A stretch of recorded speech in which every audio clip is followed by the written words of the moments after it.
Right. In the last class, we were going through stone masonry. Actually, unfortunately, I didn't change this slide number, so it's still showing stone masonry. But we were going in the last class. We were going through stone masonry. So these some of the things which we saw was the type of finish. Okay. So if you notice the entrance of VIT University, when you come inside VIT University, have you seen how the finish looks like? It is actually stone.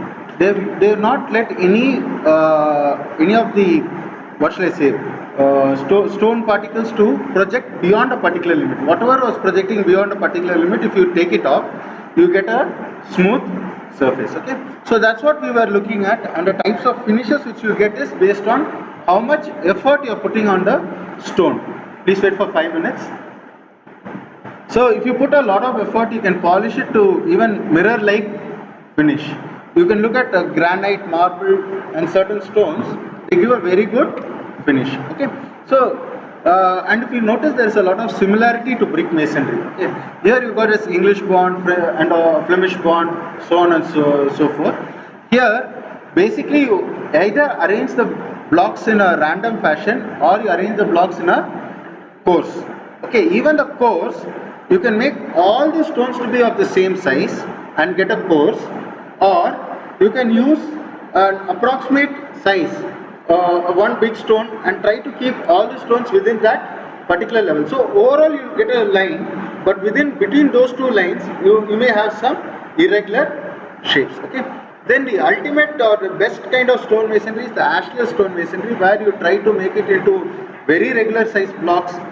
It's all in very nice shape and size. Everything is uniform. Okay. So to get such a block, what actually happens is you have to get very good stone which is having the same bed direction. Sometimes the bed may not follow the same parallel path. Okay, it can be very arbitrary. So to get a block, they'll have to discard a lot of stone. So wastage in stone masonry can be very high. Wastage in stone masonry could be very high. So these are some of the things which we saw. I'm just extending a few things to what we had in the previous lecture. Please call them in here. So in today's lecture, we are going to see two things. We are going to see the joints in buildings. Close it fully, close it. And we are going to look at anti-termite measures. We are going to look at anti-termite measures. Okay. So basically, in a building, you have two kinds of joints. There are two kinds of joints. So first is the ones which move, which can allow a movement. The other is the ones which do not allow movement. If you remember, one of the first exercises we talked about was to find the number of expansion joints in GDN. Do you remember it? The number of expansion joints which we have in GDN. So that is an example of a movement joint. Okay. So you can have construction joints. You cannot pour all the concrete all the concrete in one day. You will definitely need to pour it in batches, for instance. So that means you need to have a joint for that. For example, have you seen people pour columns? You will see that they don't pour the entire height of column in one pour. They pour around 1 meter or 1.5 meters. Then they'll keep some coarse aggregate. Have you seen it? Why do they keep that? You're right. Can you just speak up? I can't hear you. I need you to speak loudly. Binding, essentially, it's to key in place. Okay, to have a good grip, they make they keep that coarse aggregate. Okay. So, and abutment, yes. So you can also divide two surfaces. Okay, for example, between the road and the curb and stuff like that, you need to separate two elements of material.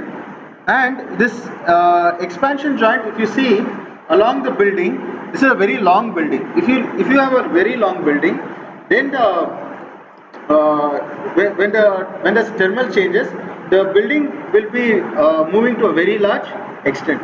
So how much will a building move? It is coefficient of thermal expansion into L. You would have done this in physics, I think. If you are having a bar of iron, how much will it expand when you heat it? So L into a constant. Correct. Same thing applies here also. So if L is very large, what will happen to the expansion? It will be also to a very large extent. Okay. Same thing with contraction also. It can either be expansion or contraction. Okay. So there's another joint called this sliding joint. This sliding joint comes in water tanks. Water tanks are also quite massive. Okay. So you cannot do it the traditional way. You need to have a sliding joint so that it's still water tight. Okay. So these are types of joints. These are some of the elements of joints. These are some of the elements of joints. If you see the GDN block, you'll find that there is a gap, and within that gap you have some material filling it. Okay, so that the gap is not very visible. You can go around this building also. Near the office, there is an expansion joint. Okay, near the higher office also, if you see, there is an expansion joint. If not the higher office, the student DSW office, there is an expansion joint. Okay. So you will also need to have some sealing compounds so that when you make, there is the joint, you have filled it with something, but then you have to seal it so that water doesn't go in, insects don't go in. Okay, so you need to put a sealing compound. Then this water bar is used to make the joint watertight. To make the joint watertight. For example, in a water tank, you need to have a water bar. Okay. So these are some of the types of water bars which we have. Okay, see, just a plain strip of rubber. Okay, or this is corrugated. When it is having this shape, it can easily accommodate some movement. Just you can visualize yourself. You fold the paper in a corrugated sheet. Come in here, the one who's near the window. Come. So when it is like when it is having a corrugated shape, it's like a bellow which can open and close, which is essentially this shape. I'll just put on my pointer so that you can see it. Yeah, which is essentially this shape. So other things are also something similar. Okay. These are called water bars. These are the water bars. So where do we use water bars? If you are having a junction and you want to have it to be watertight, when you are casting, when you are pouring the concrete, you will keep it and then you pour the concrete. So what happens? The gap is filled with this material which can move. So if the water tank wall wants to move, it is still able to move. It can accommodate the movement. But what it does, it doesn't allow the water to leak. Nowadays we are having this is all metal which is bent. Nowadays we have other compounds. Okay, like even neoprene pads can be used for making this joint. Okay, but what we have here is our metallic water joints. Okay. You can find information on expansion joint in our Indian standards. Okay, we got about 10 standards at least on a minimum which deals with various things, like what sort of material should be there in the expansion joint, what sort of filler material can be there, when they can be used. All these things you can just go through in the codes. Okay. Do you have any doubt in this part? This is quite straightforward, no? Right. Now please have a look at this joint. Okay, when you go up GDN, okay, GDN, the staircase near Dean SMX office, come out, look towards the toilet which is on the other side. Okay, towards the computer lab there is a toilet. On top of that you can see this profile. Please remember, we do not have parapet wall on GDN, so don't attempt to go to the terrace, it's very dangerous. But you can see this from the side. Okay, between the toilets you have an expansion joint. This is the treatment which is done to an expansion joint. Why is this done? This is done so that when there is a rain, water will not come in. Okay. Now here if you see, there will be a coping. Here there will be a coping. I think in the next slide you will be able to see it better. This is an RC slab and an RC beam. This is another RC beam. There will be columns. The columns will also be separate. The building will be separate throughout. There will be no structural contact between the two.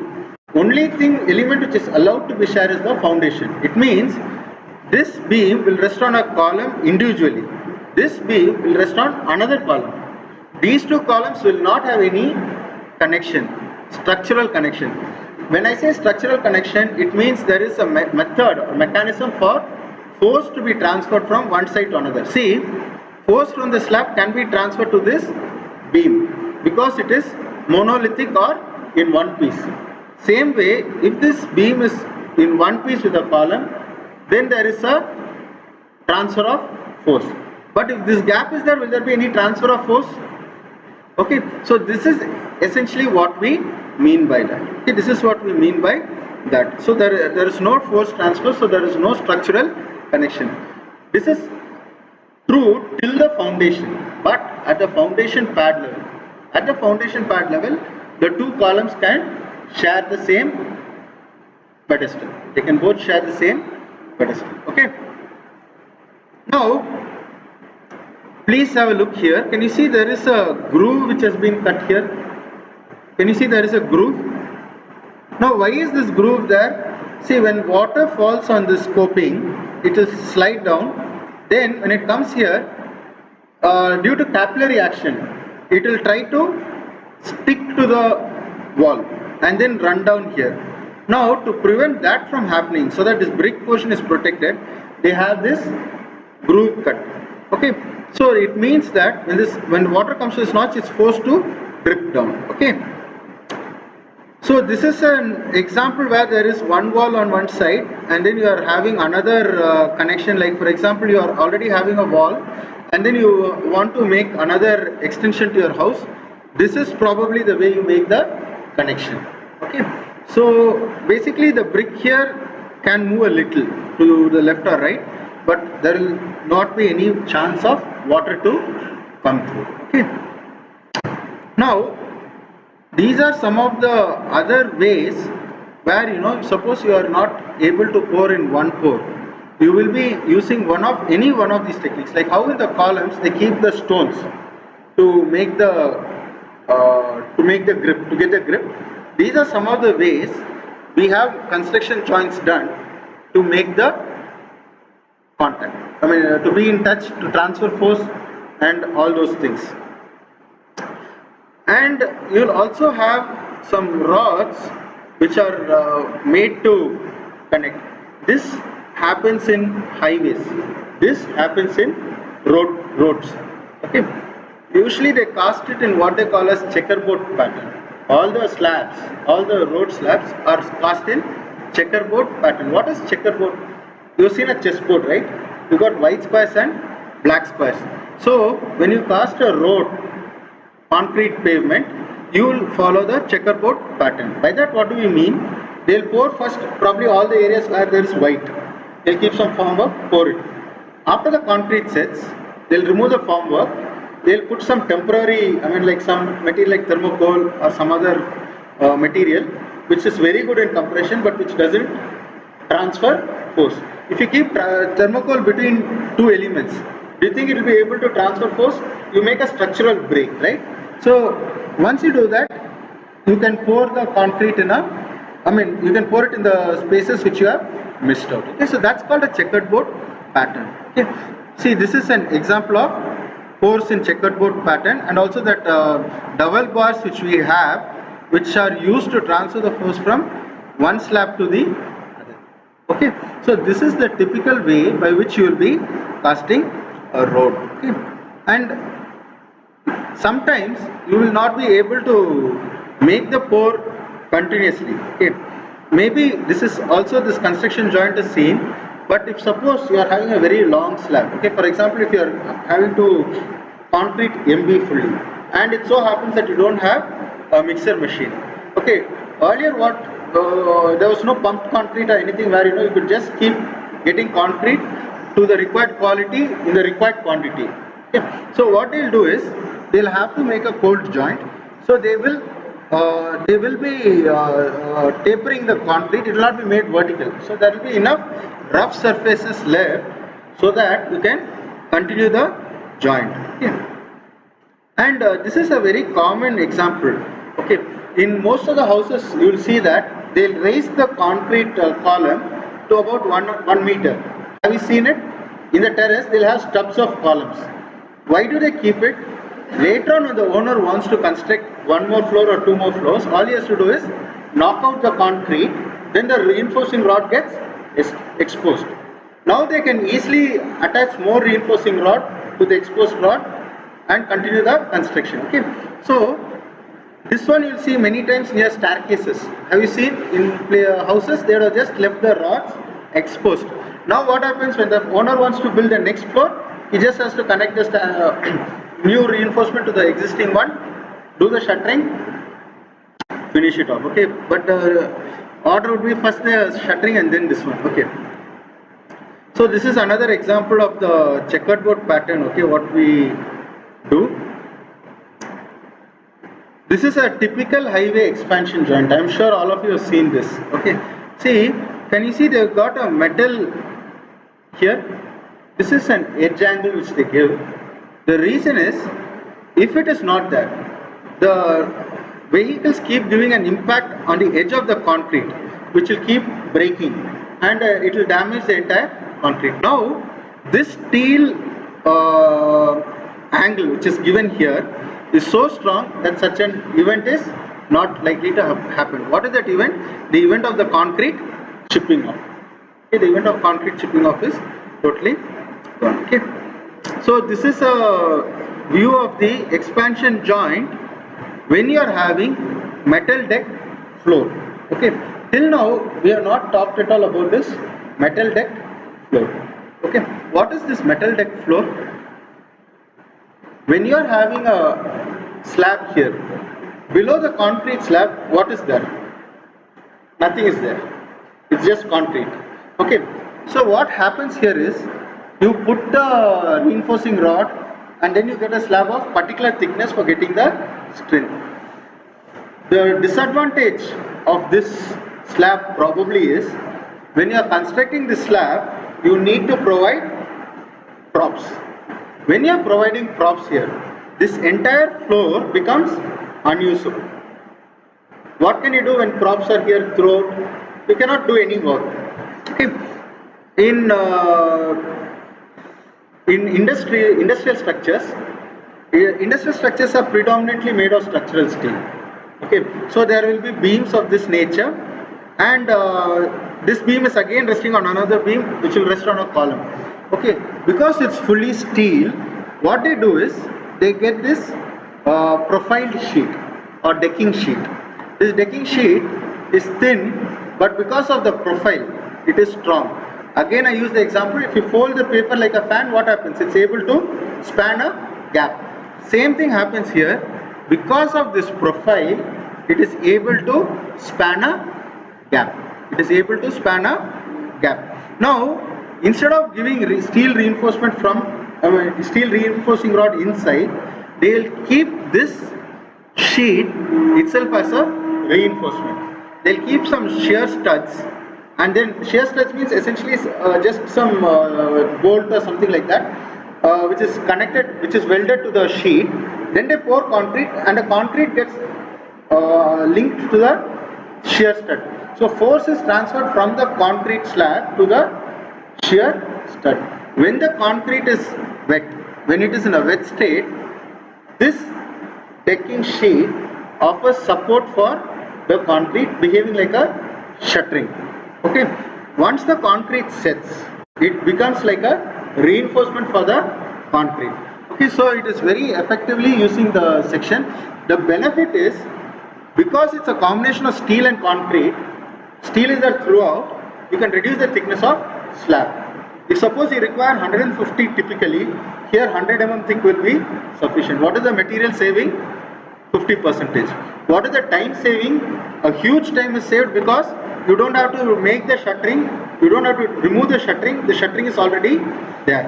And also connecting this sheet, it's a metal sheet, to another steel element is very easy. Okay, in the sense that if suppose you have two steel sheets, you can very easily weld it together. But can you weld concrete and steel?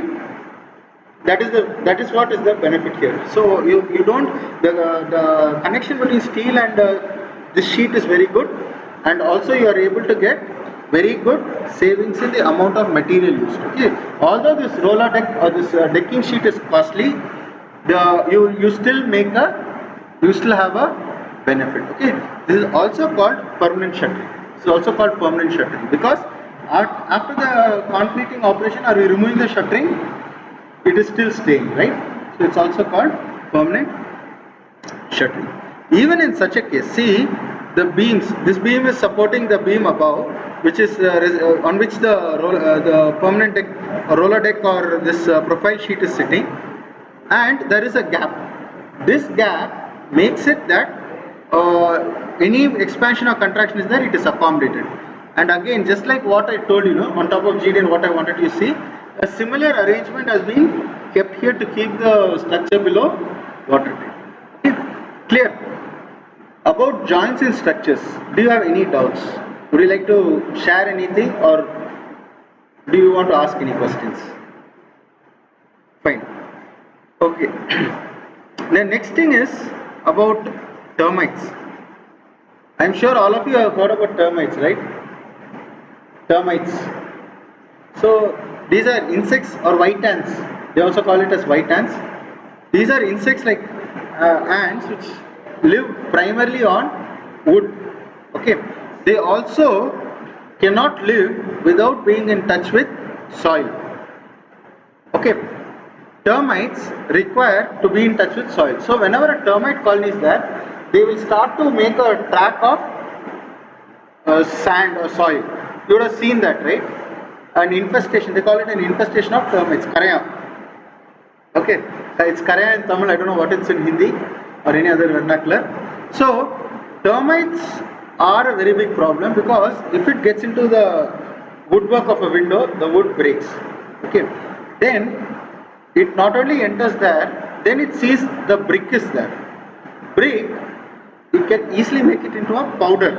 So it will start slowly taking little by little the clay from the brick to the level that there is nothing left in the brickwork. To the level that there is nothing left in the brickwork. So the amount of damage the termites can do is very huge. Okay. So this is the definition which you get when you type termites. First definition which you get on Google.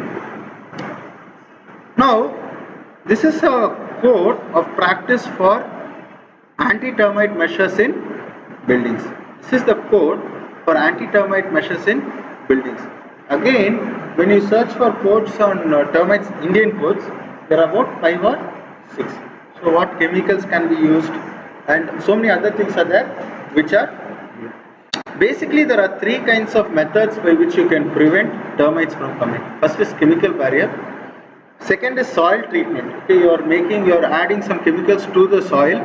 Third is pre-construction soil treatment. Okay, in fact almost most of these are related directly to the at the pre-construction stage.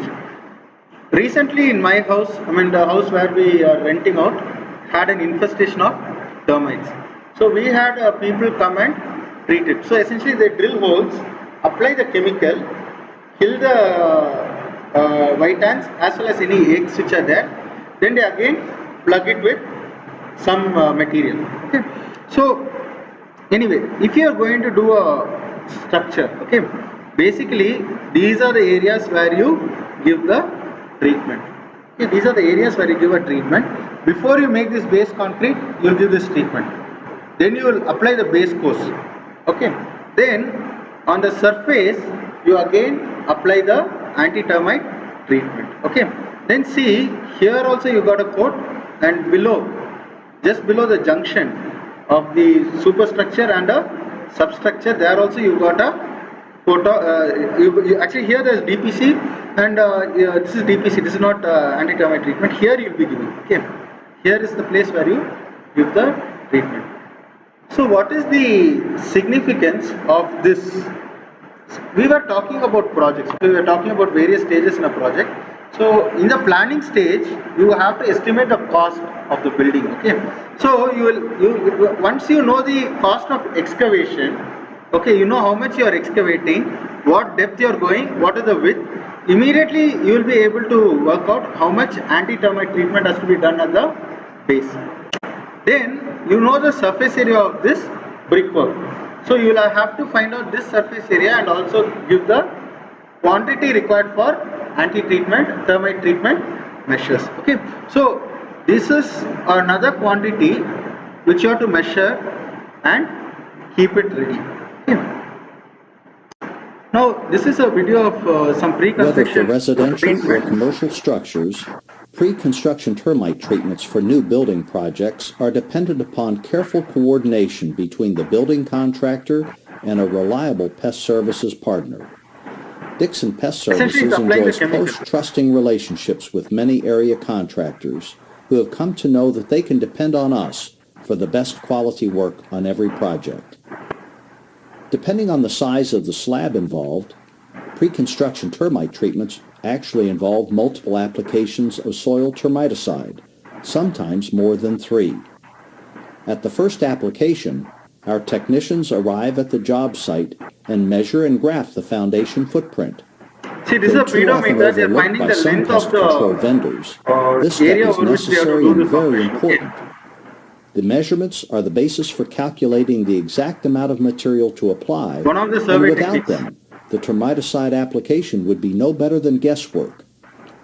Having calculated the exact amount of soil termiticide to be applied, the technicians begin by first treating the foundation. This step varies slightly from one building project to the next, according to the type of foundation.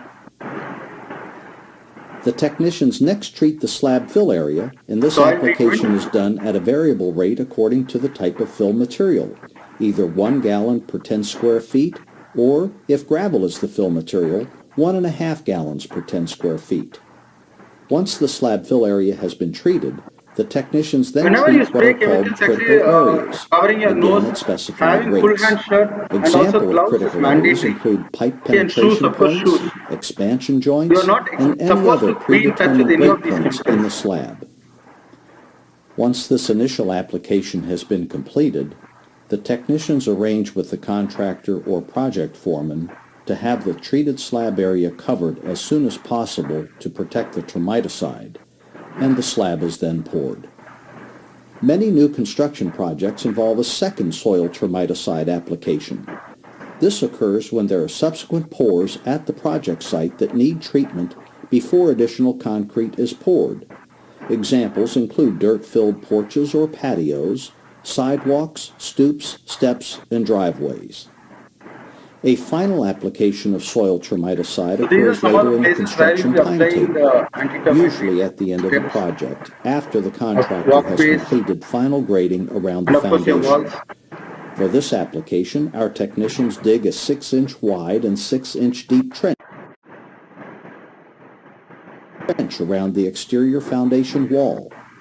Once the trench has been dug, the termiticide is applied at the specified rate of 4 gallons per 10 linear feet. Okay, so this gives an overview as to how they are doing it, where they are doing it, right? This is another thing which I got in India, how they are doing it. Okay, it is not that only in they don't do it in India. I think this will give you a better picture of what it is with respect to the drawing we showed. This is a foundation pad, column is there. See, the walls are being treated. Okay, that is the place where the concrete will be in touch later on. Sorry?